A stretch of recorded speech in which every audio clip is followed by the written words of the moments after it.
Est-ce la mode, mon jeune ami, dans votre pays, que de porter de tels vêtements? Non. Ah, Dame Claude de Cardaillac semble bien étonnée de nos atours du XXIe siècle.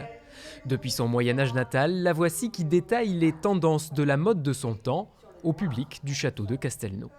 en fait, je fais appel à lui pour éventuellement incarner un pelletier, un chapelier, un doubletier, puisque Claude de Cardaillac a besoin de renouveler sa garde-robe. Des artisans dont les noms nous semblent aujourd'hui abscons et que la comédienne nous invite à redécouvrir. Grâce à de nombreuses sources historiques, les coutumes vestimentaires du XVe siècle sont aujourd'hui bien connues. On a envie de montrer que les hommes et les femmes du Moyen-Âge ont envie d'être beaux et les complications que ça apporte. Puisqu'il y a des complications, ils ne peuvent pas faire ce qu'ils veulent.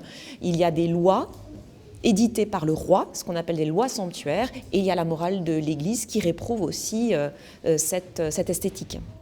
Des contraintes s'appliquant alors à la taille des chaussures, à la forme des coiffes ou au décolleté.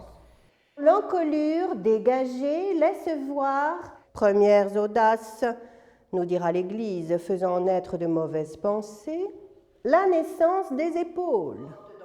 Et ce costume aux emmanchures très larges s'était vu affubler le nom de surcot aux portes d'enfer.